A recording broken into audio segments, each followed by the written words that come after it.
It's Friday, the 11th of April, 2025. The last word in podcasting news.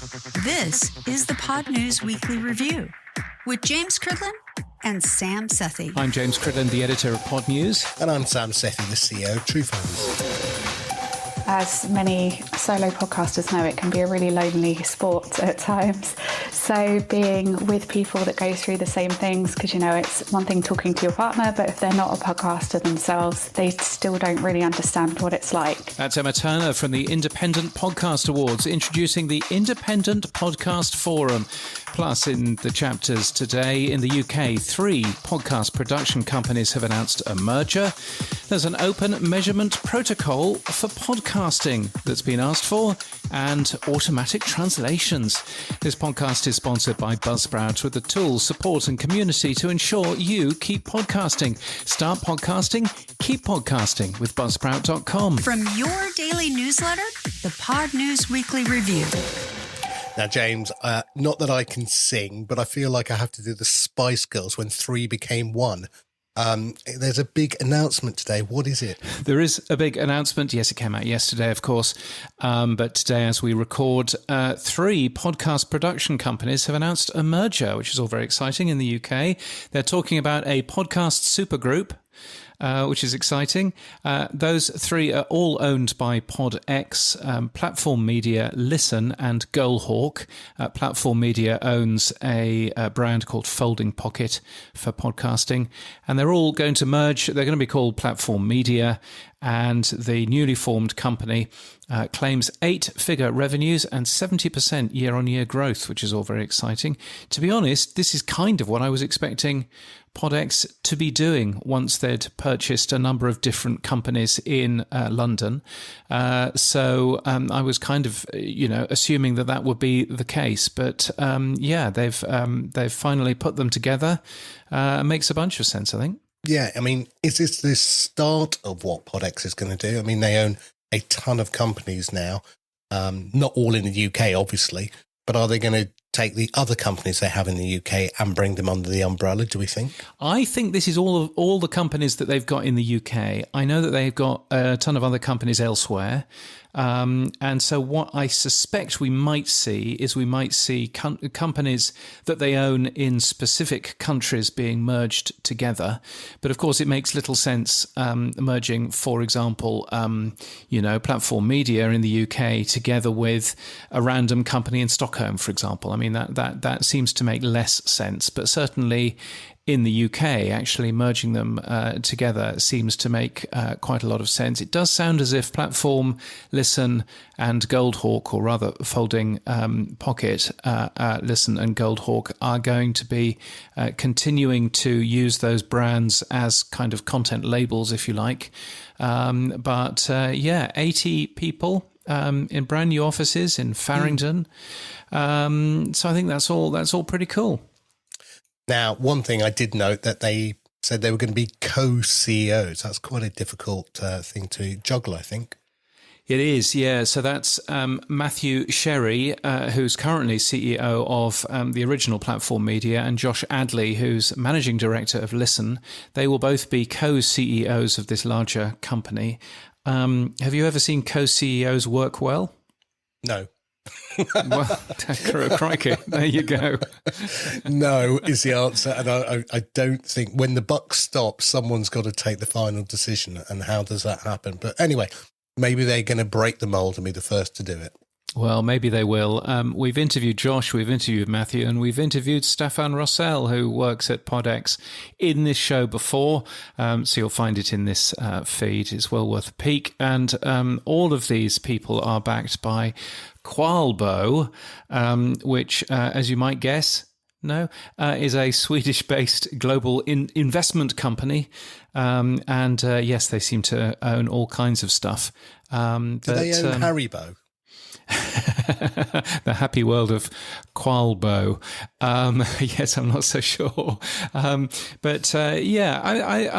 think it makes total sense. You know, you only need one HR department. You only need one invoicing department. Now, I think our conversations with Staffan in the past has been, you know, essentially we will run all of that stuff. But I think actually merging them all together seems to make a fair amount of sense. Apart from anything else, these companies, I'm sure, have been bidding against each other for certain things. And, and obviously all of that will go away. Although sometimes that's a benefit, isn't it? Well, a couple of things I noticed. One, that Staffan has moved up. He's now listed as founder and board director. And they've got a new CEO, Patrick Svensk. So, yes, might try and reach out to Patrick and see what he has to say. And then the other one is, I guess, with something like this, the whole is greater than the sum of the parts. So it's what Podex's goal was. And I assume this is what they're going to keep doing going forward. I wonder if they're going to acquire more UK companies. And maybe they haven't got any more, but I think they probably will then. Now they've got the structure. Well, Persephonica, that would be an interesting company to acquire, wouldn't it? What do you think? No? No. I don't know. I don't know. I think we should be no. I don't know. Actually, I'm going to keep my mouth shut for once. Acast? That's it. I mean, to be frank, they're Swedish. Yes, and to be frank, Qualbo could afford them. Yes. So that might be interesting. Yes, Acast today, by the way, saying that they've just done a deal with Supercast for paid for subscriptions, which seems to make a bunch of sense. They've not been able to properly offer that in the past, so being able to offer that now makes a bunch of sense. So that's very interesting. Well, it goes along with the comment I made last week, which is I think people are now moving more to accepting that for quality content, you're going to have to pay for it. I agree. That trend. I agree. We're definitely seeing that trend in Europe, perhaps not in the US yet, but certainly in Europe. I'm sure that we're seeing that. Now, moving on, Dan Granger, he spoke at Evolutions, James, and he asked the question, what is a podcast? Now, this feels like it's old news because it was like a week ago. But what did he say? Yes, what is a podcast? So actually, he's done a bunch of work around the definition of a podcast. He was standing there and having a good old, almost rant on stage, saying things like the stakes are nothing less than the sustainability of the entire channel and all of that. Yes, no, exactly. I mean, so from that point of view, that was very interesting to hear him talk about that. But he was basically doing a bunch of research in what a podcast is. And I think it's important if you are in the sales side to be able to understand what a podcast is, because at the end of the day, we've got that $2 billion, thing that we haven't yet hit for total revenue in the US. Still haven't quite hit that number. But of course, if the definition of a podcast changes, then it gets more difficult to explain what a podcast actually is. And so actually knowing what a podcast is kind of useful for that sort of thing and for knowing where your budgets are going. So I can see why he's, probably more interested and excited than anybody else about doing that. I would say if it sounds like a podcast or it looks like a podcast, it's a podcast. Move on. Yes, and I think that the difficulty is that actually that's not good enough for you to be able to turn around and say, well, how much money has podcasting made last year? Well, I mean, is YouTube podcasting? If it is, then we've easily hit that 2 billion. Yeah. So, yeah. Let's do that then. Just do it. Fake it until you make it. No, I mean, I guess most people say unless it's got RSS distribution, it's not a podcast. And that seems to be the final straw on it. That's certainly a view. It's not a view that I hold, but it's certainly a view that some people have, is that, yes, you must have RSS to be a podcast. I mean, and I think Rob Walsh is right in saying, Sorry? I know. I think Rob Walsh is right in saying that if you're not in Apple Podcasts, you're not a podcast. That's what he said on stage. When did he start at week. Apple? When does he start at Apple? That's what he has said, and I probably agree with that too, to a degree. But at the end of the day, you know, I say from a usability point of view, a podcast is whatever your audience thinks it is, and it really is as simple as that. Having said that, he has a definition which he has researched. He's talked to a bunch of different people, and there are two different definitions. There's a technical definition, which is very tedious and boring, but it sounds like an audio-driven, on-demand program rooted in the spoken word, typically episodic and conversational. Podcasts cover wide-ranging themes and formats. They are accessed via open RSS feeds or other distribution platforms, and often supplemented by video. Often. Catchy. That's catchy. That's going to take off. So that's not going to take off, but I think that is a good working. I think there are bits of it that I don't necessarily agree with, but I think that's a good working, explanation of what a podcast is. But he's got a snappier one, which is probably a little bit better, which is if it works with your eyes closed, it's a podcast. And I quite like that, actually. Yeah. I think that works. Yeah, I think that works. Now, the thing about that Oxford Road report, I mean, I wasn't so excited about the first part of it and the clickbait of what is a podcast, but I did like the second part of it, which was he was asking for an open measurement protocol for podcasting. Now, why do we need an open measurement protocol, James? What's the problem first before we decide on what the solution is? Well, so his problem is he wants good measurement. And as it stands at the moment, as we talked about in the Pod News report card last week, everybody's measuring different things. YouTube has a different stat to Spotify, which has a different stat to Apple, which has a different stat to the IAB, which has a different stat for, various other things. And that's not particularly helpful because at the end of the day, all that we want to do in the podcast business, in the podcast industrial complex, is to go back to an advertiser and say, here's how many people heard your ad. And that, and that's basically it. And here's roughly, if you're doing a branded podcast, here's how long your audience stayed with you. And we can't do that to a good degree with the current measurement that we have, in that, everybody's measuring a different thing.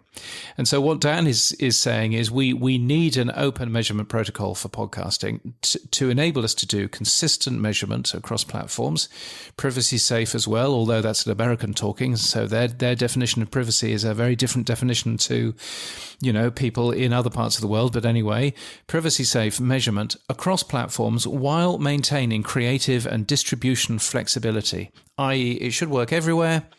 It should be consistent, and you should be able to get measurement back from it. And I think that's a very bright thing. And he's basically saying, we're not prescribing who leads, who's in charge of it. We are saying it needs to happen. And I think you then, frankly, need somebody in charge of it. The difficulty is, I think, with all of this is the IAB will turn around and go, if the IAB is doing their job properly, they will turn around and they will go, how can we make money out of this? How could we have the IAB podcast measurement guidelines version 3 and everybody signs up and gives us lots of money? And so I'm not sure necessarily that the IAB is the right tool, is the right company for this, because I'm not sure that will necessarily be the right way of doing things. So, we need probably a different way round that. The question, I suppose, is, well, what are those numbers going to be, and how are those numbers going to be worked out? Not that we can talk about it in detail, but friend of the show, John Spurlock, is working on something to do with it. Now, we would love to get John on, so we'll reach out to John when he's ready to announce it. But I think, what is the metrics? Dan Meisner from Bumper talks about it, downloads, not listen. What are the type of metrics that we would want to share then with the apps to host? What are the hosts looking for from first-party data? Well, and I think this is where the conversation needs to happen, because, to be honest, what would be helpful is, from the advertiser's side, what numbers do you want? And from the creator's side, what numbers do you want? Mm-hmm. So, for example, knowing how long people listen through a particular show is very useful if you're a branded podcast. If you know that 75% of audiences stay until the end or near the end, then that's useful to be able to go back to your brand and say, look, we're making great content because our audiences are sticking with us. As well, of course, as working out, okay, what are your daily listeners? What are the total listeners for this particular show? How many followers does it have? Which would be useful as well. Followers as well as total audience, and that sort of stuff. But I think it's worth that conversation with all of the industry here to work out what sort of data we should be collecting on an open, in an open fashion. What sort of data were you thinking about? Well, you and I have talked about it consistently over the last 2 years, actually. So it's nice to see something coming to fruition. We've talked about listen time, percent completed, and obviously value paid when you talk about micropayments. Yeah. And I think those metrics, when aggregated, are then given back to from creators with permission to their host. Then that's fine. I think I can't see Spotify or YouTube playing in this game yet. That first party data is their gold dust. I'm not sure they're going to give that away, and that's the other concern. Yeah, exactly. I don't think person by person data is something that that they would want data. to. So aggregated data. Well, yes. I mean, YouTube's is open anyway. So from that point of view, you can see plays. But the difficulty is, of course, that's YouTube plays not worked out in the way that we would like them to be worked out. Exactly. So what we're saying is, if we had this show and we had X number of people listening, and we could put an array of who listened how long, when they dropped off, etc., but we aggregated that and then gave that back to Buzzsprout, who had put it in our analytics. Yeah. I mean, why, if you could get that data from your app, would you want to give it to the host? But anyway, some apps don't have a back end. So, okay, I understand that question myself. But, okay, so we would all give our data to the host. The host would aggregate it from Fountain, TrueFans, Overcast, Pocket PC, etc., which would give a holistic overview for the creator. That would then go to the advertiser, who would then say, yeah, somebody heard my ad, somebody didn't hear my ad. I'm just trying to understand how this is going to evolve. I think it's the right way to go. I just think it's got a lot of rough edges. No, I do agree. And I think there is a difference. I don't think we'll ever get the how many people have heard my ad without talking directly. I mean, you already get that. If you're selling ads in a programmatic way, you already get that information anyway, because that's how many ads were stitched together. But I think from a point of view of aggregate information, I think everything that you said there, apart from the who listened, because nobody's going to give you that. Mm-hmm. But apart from the who listened, if you look at just, okay, you had 2,000 followers. This particular episode was listened to 400 times on Monday and 200 times on Tuesday. That kind of information to be fed back to a whether it's a podcast host or whether it's to whoever else, for them to then aggregate that information from Spotify, from YouTube, from Pocket Casts, from whoever it might be. That will be quite useful information, and still allows those individual podcast apps like Spotify and YouTube to still keep things back in terms of information on who those people were, in terms of demographic information, all of that kind of stuff. If the only thing that we're looking for are numbers in terms of a listener, and in terms of followers and those sorts of things, and potentially how long people get through the show on average, then I think that's really all that most people would like. But it depends, of course, it depends on what each individual stakeholder wants, and how close we can get to that. I think you're right. That's a good 101 step. Here's one question for you, James.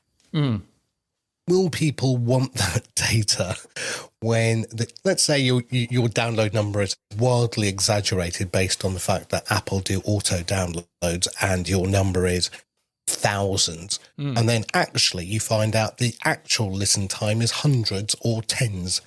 What are you going to do then? Well, I think this then means that you have to, in the same way as we have the IAB podcast measurement guidelines, perhaps this is another form of expressing how many, how large your audience is, and perhaps there is some form of a process there to show that you're calculating that accurately. But being able to quote, let's call this the open measurement guidelines. And these numbers are open measurement guideline compliant, and I've got X people tuned into this particular show. I agree that one of the biggest problems I think that podcasting has is that historically all of our consumption data is private, and nobody gets to see it.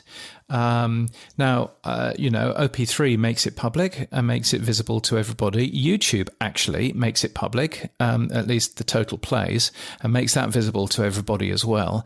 I wish that more people, and in fact, Castbox and Good Pods, and there are a few others, make their consumption public as well. So let's make sure that there's more public data.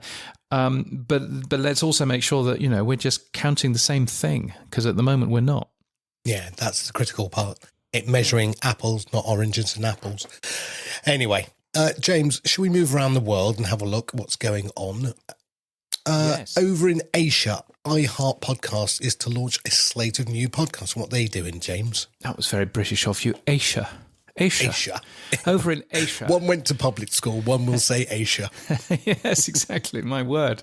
I'm Indian. Don't worry about it, So, yes. So iHeart Podcasts getting very excited, and they are going to do two different things. They're working with a company called Mammoth Media in Asia, and they are, or Asia, if you prefer it better that way, and they are launching about a whole set of new shows coming out of that part of the world. But also, obviously, iHeartMedia want to promote their own stuff in Asia as well. Tons of people, obviously, it's a massive part of the world in terms of population.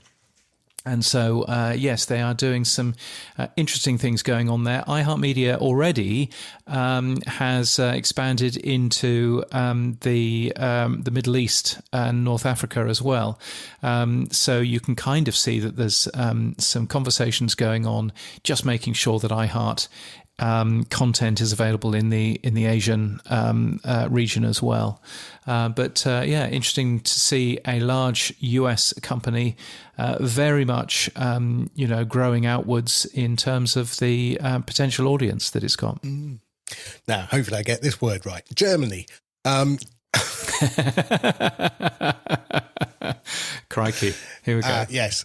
German podcast company Podigy has launched a new AI-powered analytics tool. Do we need this, James? I mean, so you can go to it and you can go, hey, how many listeners did my latest episode have last week? And it will come back and tell you if you're too stupid to press the buttons and come you back. You might be driving and have need immediately to know that number. Yeah. No, I mean, I can see that there might be some quite complicated things. I mean, the one thing I would say is that AI is not, at least currently, highlighted as being something that is very good at maths. So if you ask AI to add up a column of figures, then it doesn't always get it right, which is a slight concern when you see AI-powered analytics tool. But I do like the idea, of being able to ask simple, questions in natural language, and it'll come back to you with what it hopes is the answer. So, yeah. Look, I think we are going to have a conversation later on in the show about foreign language and translation. But I do think that AI and voice we are a voice medium after all with audio. So voice interfaces, I think, are going to be the natural extension in the future. Anyway, that's just me. Yeah, no, indeed. I think you're probably right in some way. So yes, I just find the whole thing fascinating. But yeah. What else is going on in Italy? Roma Tre University, which is an Italian public research university in Rome, in Italy. I'm trying to find out why it's called Roma Tre. It genuinely is. Wow, it genuinely is, because I was going to make a joke about it. It was the third university in Rome. Do you know why it's called Roma Tre? Because it's the third university in Rome. So where's Roma Due? Genuinely, yeah. Is there another one called Due then? Yeah, who knows? Gosh. Yeah. Anyway, and Pope Francis has been there. Anyway, Roma Tre University. It's hosting the first European conference dedicated to podcasting as a tool for research, education and information. It's a very academic conference. It's taking place, as we speak, in fact. The event is called Knowledge in Your Ears, which all sounds very exciting. So I hope that they've had a good day yesterday and a good day today as well. Whizzing over to the UK, Bristol-based podcast agency Earworm has secured $200,000 in investment. Congratulations. Yeah, that's £200,000 or $260,000 US. And so congratulations to them. I like their logo. That's all I'll say. And Acast has held a capital markets day for investors, setting updated financial targets for the company. Interestingly, first time that they have streamed that particular thing live from Acast Studios in London. So very nice too. So do you remember when Daniel Ek did his last announcement of Spotify and we said, why don't they video broadcast it? Yeah. Why don't they do it live? Why don't they? And then we said, oh, that's because they haven't got a live capability. Well, clearly Acast is demonstrating that they have. But then again, weirdly, The Rest is Politics recently did a show from the LA studios from Spotify. So, Daniel, you do have a live studio capability if you want it. So maybe you should mirror what Acast is doing. Oh, there you go. Daniel, copy what Acast is doing. You've heard it here first. Audio Boom. I bumped into Stuart last in the queue for a coffee he was very happy Chicago last week. Did he buy you the coffee? No, he didn't. Well, he should have done, given their results. Yes, very good results for quarter 1 25. EBITDA profit up 10 times year on year, and the company says it's on pace to deliver record revenue of $80 million this year. They're doing very well, our Audio Boom, and it's good to see them doing so well. Now, Podmatch, the podcast network, has hit 150 shows. It's open for another 50 people to join. It's $6 a month as a service. It offers courses, training and events. So, yeah, Podmatch is run by who again, James? It's run by Alex Sanfilippo, Yes. Always a very well-dressed man.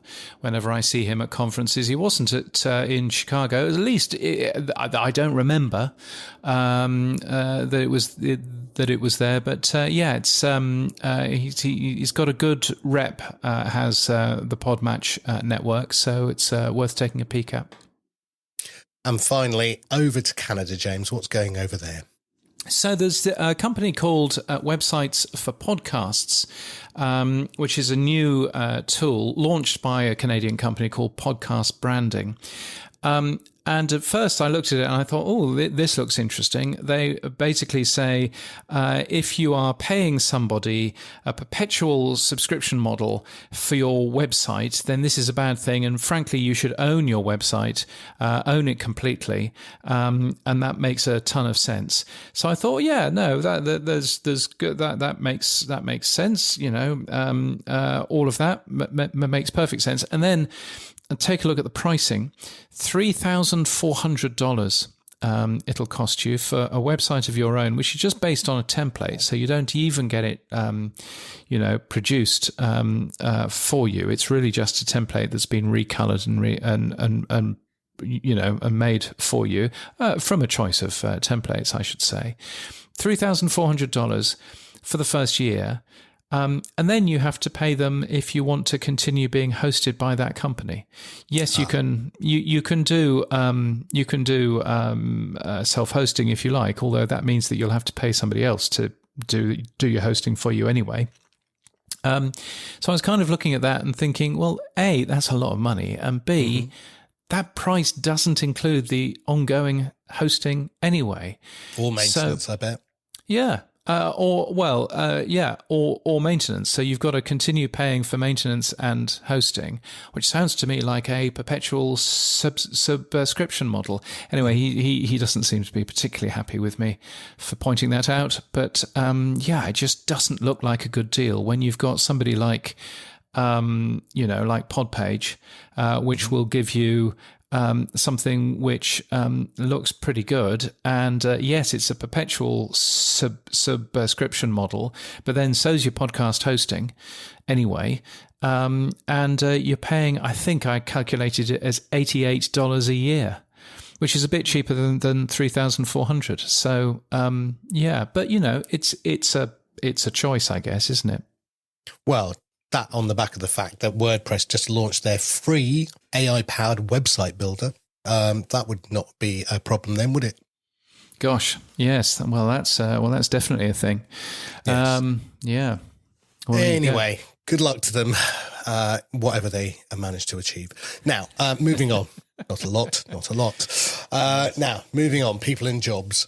Who's moving and grooving? Who's moving and grooving, James? Well, yes, plenty of people moving, but not necessarily grooving. From Daily Wire, there's been a round of layoffs there to, quotes, better align resources with business priorities and growth areas. There's seemingly quite a lot of drama going on in that company. Now, of course, this is being read through the lens of there being quite a lot of people who wish that company bad because of their political views. And so there's lots of very hyperbolic blog posts out there. But it turns out that one of the co-founders has left, somebody who rejoices in the name Jeremy Boring. I'm sure that's not how you pronounce it. But anyway, and the VP of Public Relations, Alyssa Cordova, they've both left the company, but also it sounds as if a quarter of the company's employees have left, although depending on who you read, it might just be the kids division has closed, in which case, well, that's fine. That's just a change of priority there. But in any case, trouble at mill, potentially at Daily Wire. Also trouble at mill with Automatic. Now, we care about Automatic because it owns Pocket Casts. It does, of course, also own WordPress. And 159 employees left that company in October after the founder did something really weird. They're now laying off another 280 workers in a restructure, which I think makes it something like 30% of, maybe 25% of their workers gone in the last 6 months. So quite a lot of movement going on there. So far as I can work out, Pocket Cast seems fine. Ellie was in Chicago, although I didn't see her there. So, but interesting stuff going on at Automatic. Yeah, they also own Tumblr. Do you remember they bought that as well? Yes, they did. And they were talking about Tumblr moving on to the Fediverse, but then apparently they've been talking about Tumblr moving on to the Fediverse every sort of 3 months for the last 5 years. So I'm not quite sure whether or not that's ever going to happen. But who knows? Anyone else got a new job, James? There are a few people who've got a new job. Casey Spivey has been named VP of Podcast Operations for Pioneer. And Carrie Brody, interestingly, she moved from Pushkin Industries, where she was VP of Business Development. She's now VP of Business Development at Higher Ground, working with the Obamas, which is quite a move. So congratulations to Carrie Brody for doing that. I listened to the first Michelle Obama new one. Won't be listening to the second. That's for sure. Well, I mean, I have to say, my goodness, the feedback about that new show, because of course, again, just like with the Daily Wire, people really want to do whatever Meghan Markle does down, and so of course everybody's piled in and said how dreadful it is. That's Meghan Markle, not Michelle Obama, but they are both equally bad. Sorry, yes, you're absolutely fair. Yes, I mean, both people are being, slagged off left, right, and centre again because of some of their views. I don't believe that. I look, yes, there will be those people on the right who just don't care whatever is said, or those people in the royalist side who won't give Meghan Markle a break. And that's fine. But I actually think the content of both, because I wanted them to be successful, it's just dull. It really is dull. And I'm not saying that. I'm a massive fan of the Obamas, but I couldn't listen to that longer than I had to. Well, there we are. And on that bombshell, let's move on. Cares what I think. Let's move on to awards and events. And the Independent Podcast Awards, I was there last year. They are open for entry again this year. Excitingly, they've also announced a new event, the Independent Podcast Forum, which is a one-day event for indie creators. The awards attracted more than 400 entries last year, but I'm curious as to why they've also jumped in with the Independent Podcast Forum. So you decided you'd find out as well. So you had a quick chat with Emma Turner. You asked her what the Independent Podcast Awards were. They are, as the name says, awards for independent podcasters. They're in their third year now, and we launched them back in 2023. It was kind of off the back of a conversation that Em from Verbal Diorama had with Simon Brew from Film Stories about how there's quite a lot of podcast awards out there, but often the smaller shows get overlooked. And so one thing led to another, and then we launched the awards to try and do something about that. So here we are 3 years later. Yeah, James and I went to the last awards. They were really well done. Congratulations to everyone involved. Thank you. There's some amazing winners out of that.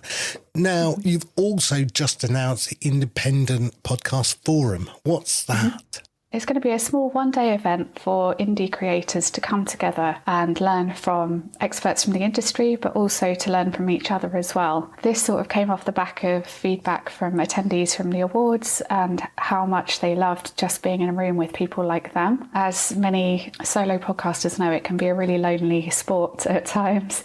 So being with people that go through the same things, because, it's one thing talking to your partner, but if they're not a podcaster themselves, they still don't really understand what it's like. Know that feeling well. So this is a chance for people to come together, talk about what they do, find out how they could potentially do things better, and hear from some excellent speakers too. So what is the date for this Independent Forum? It's taking place on Monday the 16th of June at 21 Soho in central London, and it's running from about 9:30 till 5, and there'll be some drinks afterwards as well, so even more time to chat. And if I wanted to register or I wanted to come along, what would I do?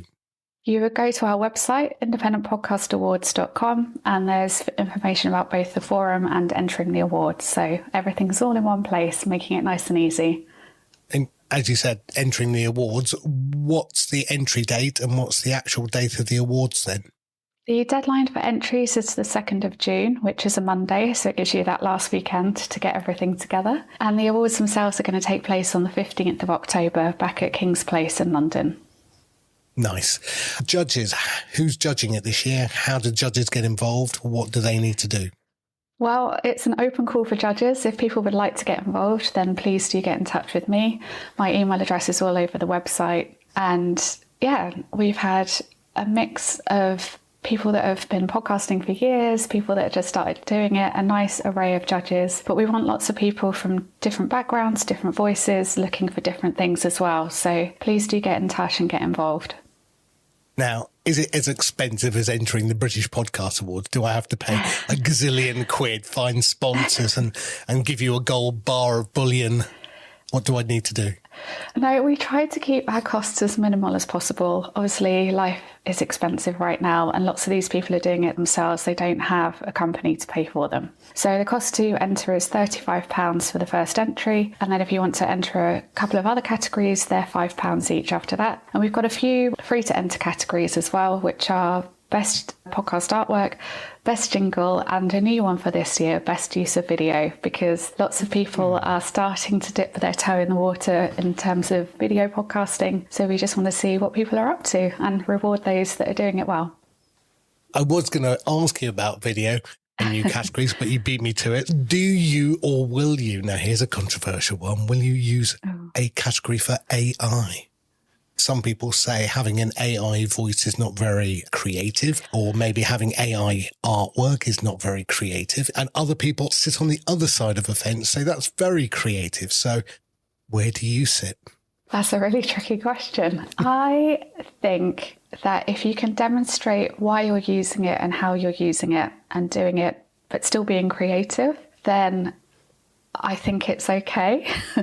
But it's so open to interpretation, isn't it? Lots of people have very Marmite views on it. So I think it's demonstrating to the judges how you're using it and why.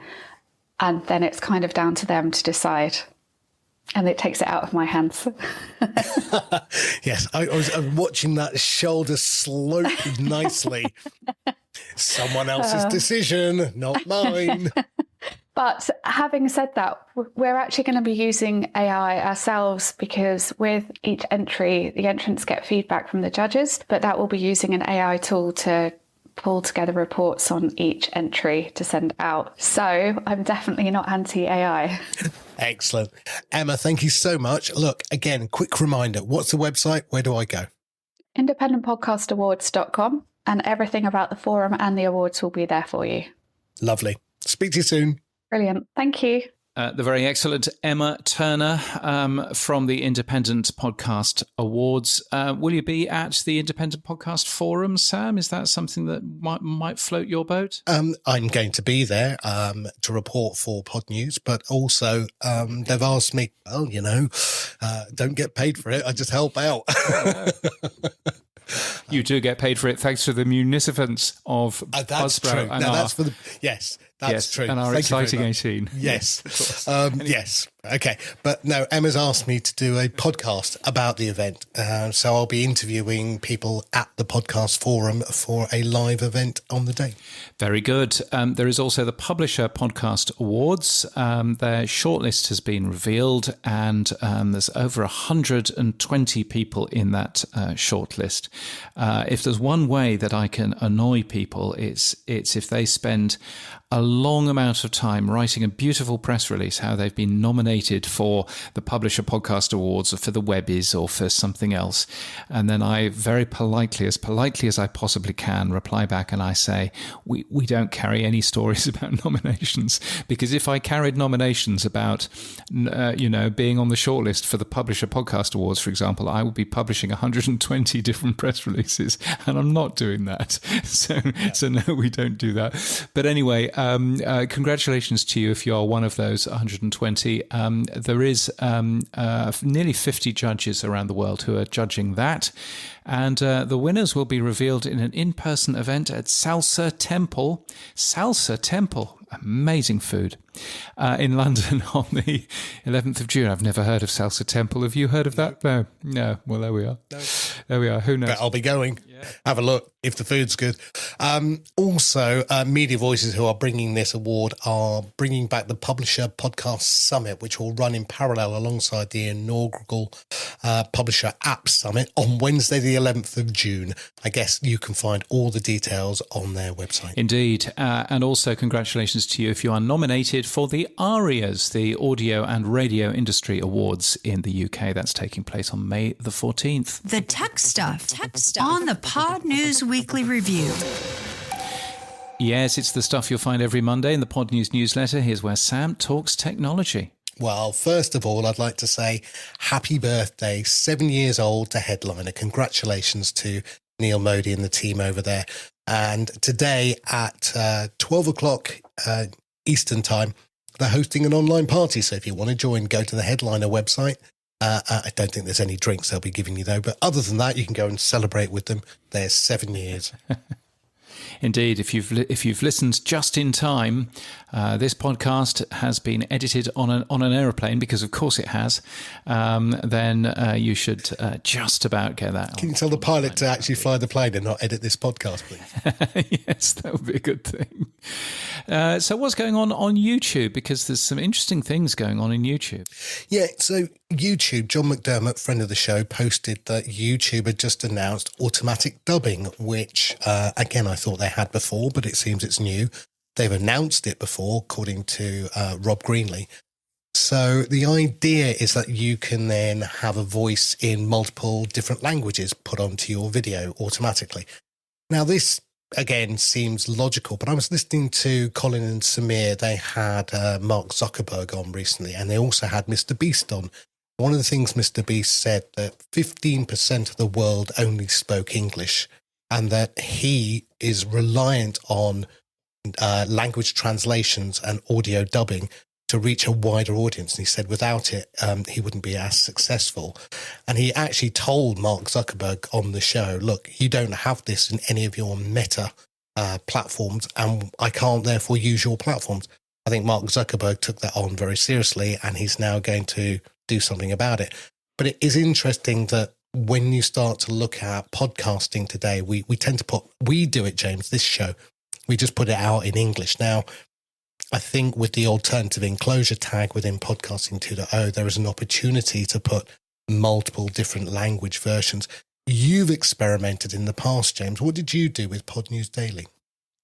Yeah, so I took Pod News Daily, I put it into Wondercraft.ai and did a translation in there with my voice. So I was there speaking Spanish and Japanese and all kinds of stuff. I mean, theoretically, we could put this show in there. It's considerably longer. It'll cost considerably more. But theoretically, we could do that and clone your voice and my voice. And we could be in Japanese as well if you wanted to. So, yeah, all of that kind of stuff is certainly possible. I suppose the thinking there is, well, what happens now in terms of people finding those particular, alternate language versions, I guess? Well, if you go onto YouTube, obviously you get your YouTube local language version delivered to you in the country you're in. So that's why Mr. Beast likes it. He's already said that those versions where they haven't put a local language version, the number of people it gets watched by is very low comparatively to when they are dubbed in the local language. Now, that's dubbing, so it's not Mr. Beast's voice that's being used. So YouTube aren't offering you the same thing as Wondercraft, which is to take your voice and make it into Japanese or whatever. So I think that's slightly different, and I think Wondercraft have got a good tool. The problem, I guess, is it's the cost, and for us on this show, which is a long show, then that would be quite expensive. And as we don't really do advertising on this show to monetize, then we wouldn't really see any value back in it. No, I'm not sure that we'd see that. And I'm also, slightly concerned about, the cultural thing of, well, we do this in English and we don't care enough about, doing a French version to actually get a proper French person to do it. You know what I mean? It's kind of, to me, it's a bit...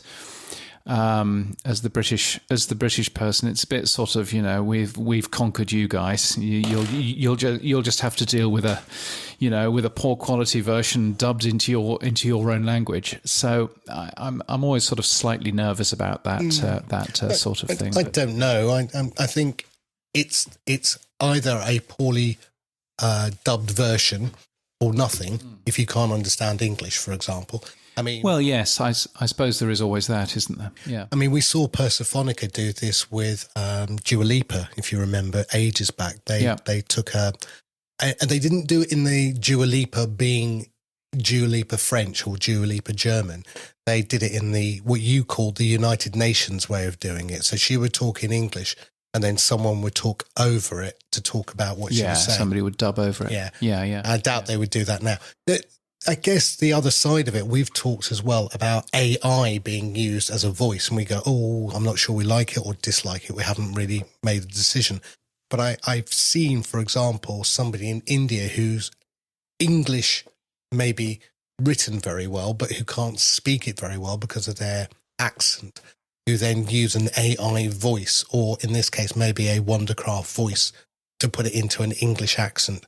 And again, the content may be great, but we grate against the sound if it's not the way we want to hear it. Yeah. No, indeed. There's a lot of sort of interesting things there. I guess the other question, and certainly, when you have a look at somebody like Wondery, which took Dr. Death, its first big hit, translated that into lots of different languages. They did a very good job, but they even went as far as to translate the title, translate the show descriptions, do all of that. And at the moment in RSS, we don't have a way of doing that. Mm-hmm. So every RSS feed at the moment is unilanguage. It'll deal with one language in there, and you say what that language is going to be at the top of the RSS feed, and that's it. Now you could theoretically put different languages into your alternate enclosure. So you could find, the French version of a podcast using your alternate enclosure. That sounds a nice idea. Initially, until you realize, well, yeah, but you've still got to translate the show notes. You've got to translate probably the title and all of that. So I'm not sure necessarily that works as a tool. I think probably one RSS feed per language is fine, because it does allow you to be linked to from other stuff in that particular language. So I think that's probably fine. But, I don't know. It's, it's an interesting thing that not very many people have looked into quite yet. No, but I think it's coming. I mean, if you look at Descript, they've just launched their translate and dub video option. So you can use an AI voice now to narrate your video. It isn't, weirdly, although Descript allows me to store my voice in Descript to make editorial changes, they don't offer me my voice in the dubbed video into foreign language. Right. Yes. No, I think it is interesting, isn't it? There's the dubbing, there's subtitles and stuff, which of course YouTube has been doing for a long, long time anyway, and all of that. So it's fascinating. Fascinating thinking what might happen there. Moving on, I found a new app that's just been launched, a podcast app called Sofa App.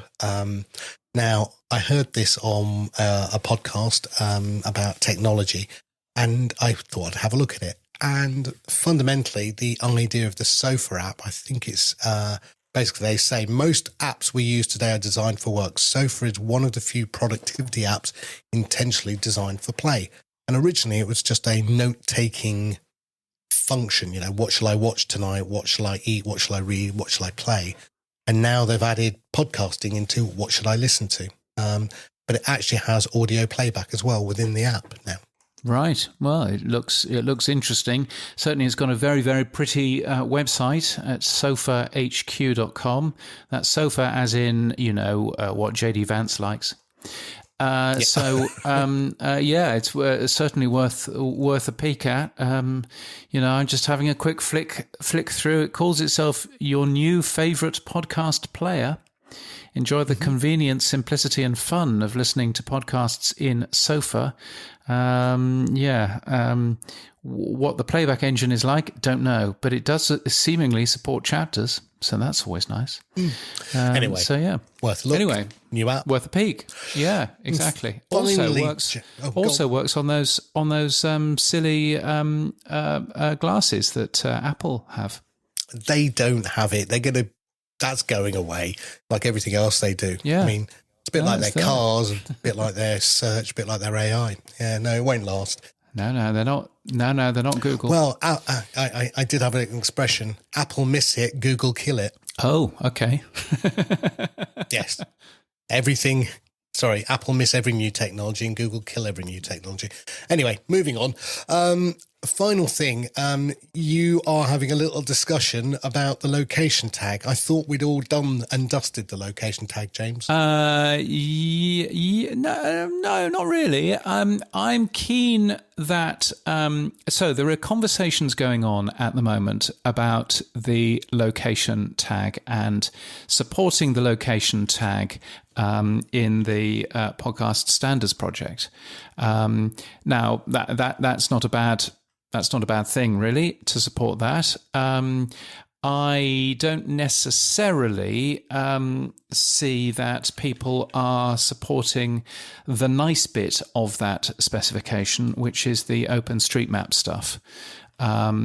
And I'm a little bit nervous to see that they are supporting the current specification, not the new version of the specification, which is currently, any day now going to be made into the, the current specification, if you see what I mean. I mean, to me, the exciting thing about the location tag is the integration with something like OpenStreetMap, which would then allow you to do things like find me every podcast about a railway station, find me every podcast about a brewery, find me every podcast about a brewery in Paris. You could do all kinds of really interesting location tags from that because of the additional metadata that exists in the OpenStreetMap API. And I think what I'm nervous about is that people say that they are supporting the specification, but just supporting the bare minimum, which is just a lat-lon. And a lat-lon tells you nothing about what you're highlighting, other than just it's a spot on the earth. So I'm kind of hoping I'm not in the podcast standards project, and there are good reasons why I shouldn't be, but I'm kind of hoping that they do that job properly and support the location tag properly, not just the bare minimum, because it'll just be a bit rubbish if they do that. Let's see if they do. Boostergram, super comments, zaps, fan mail, super chats, and email. Our favorite time of the week, it's the Pod News Weekly Review inbox. It is indeed, and I have some things in front of me in terms of the feedback that we've got through boosts. You can send us a boost or a super chat from your favourite podcast app. If you're not using a brand new podcast app, then you really ought to be. Lyceum 1701 sats. James, I'm pulling your leg now, he says. I talked to Sam today about the location tag, blogging and other stuff. I hoped you had a nice trip from Brisbane, Australia to Chicago, United States of America. Did you travel with a Starship? Recording location is now. All the best, Martin. And 1701 is a Star Trek boost. Oh, is it? Oh, yes. Well, there you go. And he then follows that up with another one saying, I will, and he's using True Fans for this, I will pull your leg a bit. Oh, again. How are things in the Windy City, Chicago? What kind of pizza do you fancy? Do you approve of pieces of pineapple on your pizza? Well, of course. A classic pizza in Sweden is with slices of doner kebab meat. No. What? Did you have a Sam Adams beer? Well, I did. I had one because it was the best of a bad bunch. But I then had some local beer, which was nice. Recording location says Brisbane, Queensland, Australia. Yes, all right. I know that you are not lost in space if you travel with the Starship loaded with 1,701 Satoshis. All the best, Martin. Anyway, there we are. Right. Thank you, Martin, for that. 2,222 sats from Silas on Linux. Pod News is the reason why I'm poor, he says. Silas, thank you for being poor. I appreciate it. Neil Velio, 298 sats from True Fans. He says, I love the overdubs evolutions in the intro last week. Yes, I realised that I had a version that said live from Podcast Movement, but not a version that said live from Podcast Movement Evolutions. And I thought it wasn't fair to desperately ask Evo to get Sheila to do a new version of that. So, yes, so there's the thing. Might not need one for next year. No, well, no, exactly. Well, I mean, who knows? I see what you were saying there. Let's move on. 2,222 sats from Bruce. Thanks for taking us along again. This is to the Pod News. This is the Pod News Weekly Review last week, which of course was recorded live at Podcast Movement Evolutions. Love to hear you can do a podcast without your comfortable studio. Good show. 73. Thank you, Bruce. That's very kind of you. Also, Matt Cundall, 5,150 sats from Fountain. Wonderful episode from Podcast Movement Evolutions. Perfect cure for FOMO. And yes, I had FOMO, so yes, I'm sure several other people did as well. It was good fun, although to be honest, it was very easy wandering around and chatting to people because there weren't very many people there last day and everything. I think all of the interest in the booths had been and gone. Can't wait to hear what Todd says about it when that show is back.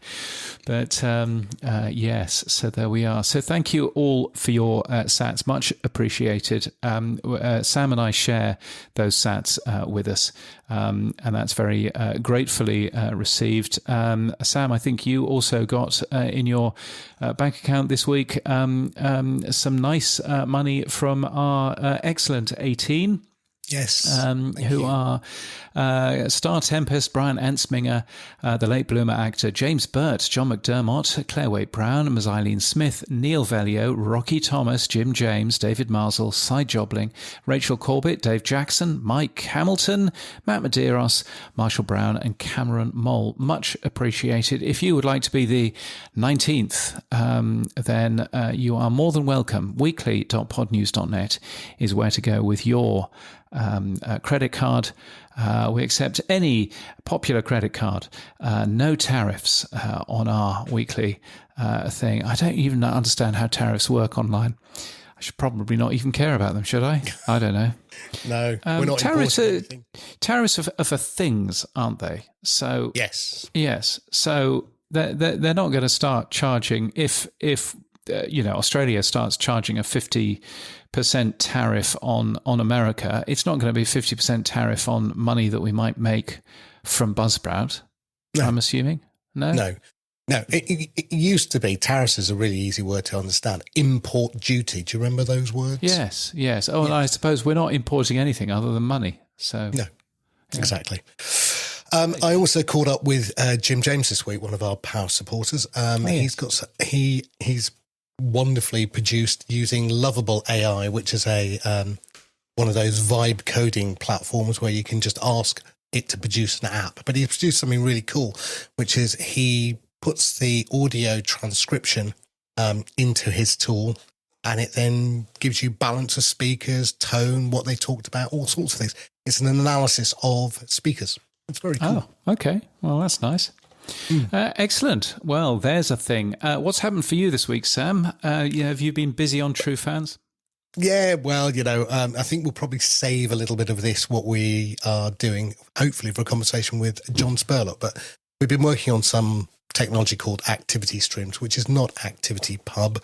It's the ability to create a JSON file to export. So, look, we do import and export quite well now. We import and export, cough, hint, OPML. We wonder who I'm aiming that one at. Yeah.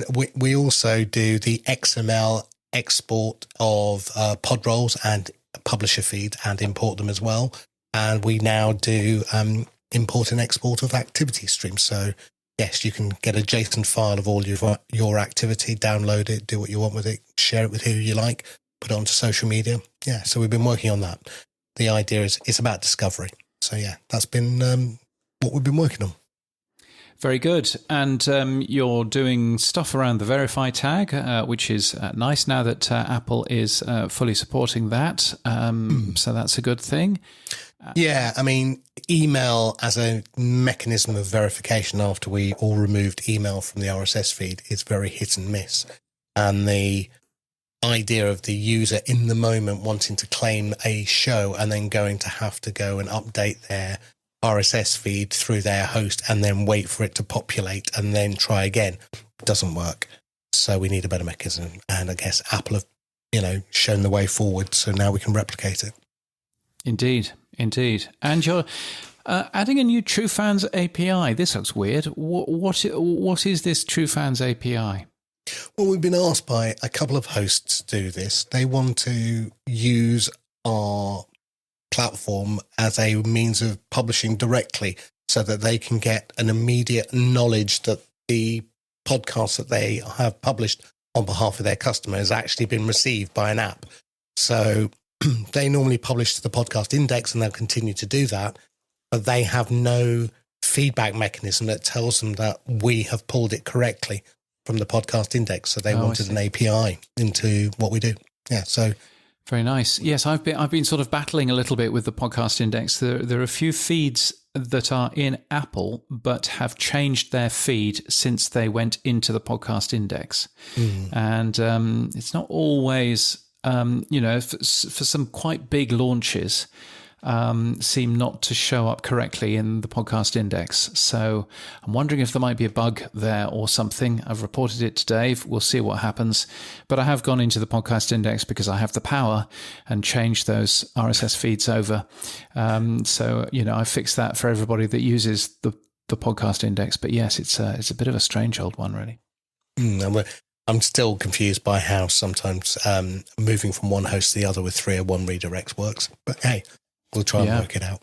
Well, now, James, what's happened for you? Are you at 1 million downloads yet or 2 million downloads? Come on, what's happened? Oh, no, yes, you are talking about the story that we had on Monday, which is all about the wonderful Google audio news. I've been mentioning this a little bit in this podcast.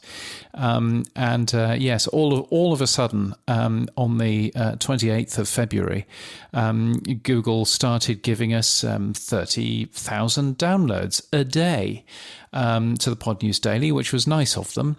But I don't really want that. Thanks very much. Anyway, what we're now seeing is that that has now gone up to about 40,000. Google and I eventually turned around and started publishing a story about this because I had a contact with another podcast host who was also seeing something similar. That has flushed out a third podcast host, which again is seeing the same thing.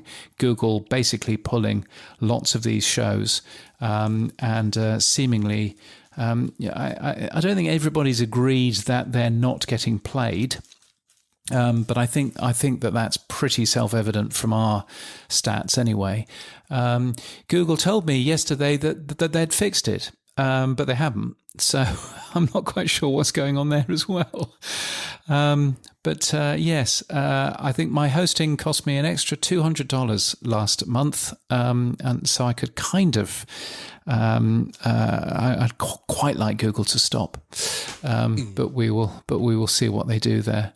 Anyway, more information in that on in Monday's Pod News, I think, this week, where you can dive in and find out a little bit more information about that.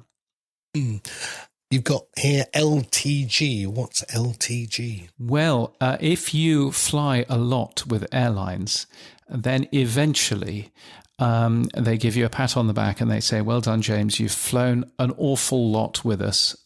You are now lifetime gold. So as I flew back from Chicago, I'm now lifetime gold, which is very exciting, which means that I have access to the lounges forever now. Hooray. So that's nice. So badge of honor. Well done, you. Badge of honor. And the scary thing is I hit that in just 8 years. It's all I've been flying this particular airline with. So just 8 years, and I'm now lifetime gold with them. Which is interesting because it does actually mean that you are going to potentially become less customer loyal, because it means that I can always get into the lounge with that airline. So therefore I can try the other airline now.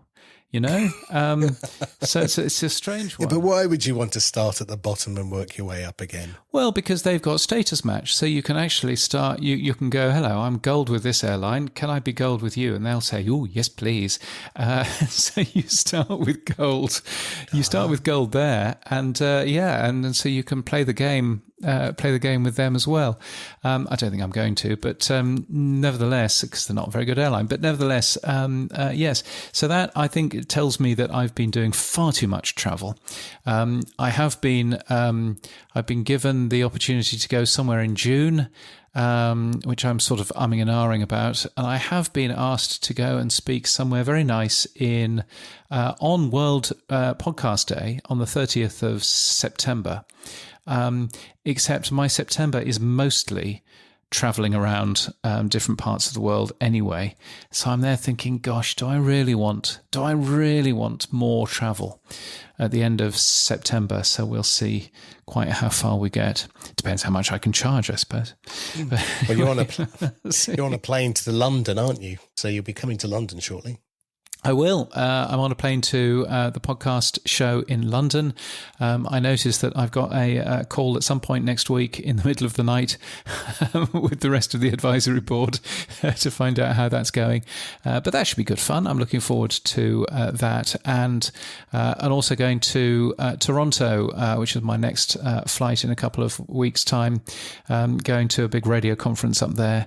So that should be fun as well. Looking forward to a little bit of that too. Yes, and that's it for this week. All of our podcast stories taken from the Pod News daily newsletter at podnews.net. I'm very aware that I'm sounding very sort of relaxed and quiet, and that's because it's 9:30 at night where I am. We're recording this slightly later, and I happen to know that my very sleepy parents are trying to go to sleep in the room directly below this office. So that's why I'm being slightly quieter than I normally would be. But anyway, There we go. Let's wrap it up for you. You can support this show by streaming sats. You can give us feedback by using Buzzsprout fan mail. The link is in our show notes. You can send us a super comment or become a power supporter like the excellent 18 at weekly.podnews.net. Yes, our music is from TM Studios. Our voiceover is Sheila D. Our audio is recorded using Clean Feed. We edit with Hindenburg, and we're hosted and sponsored by Buzzsprout. Start podcasting. Keep podcasting. Get updated every day. Subscribe to our newsletter at podnews.net. Tell your friends and grow the show. And support us. The Pod News Weekly Review will return next week. Keep listening.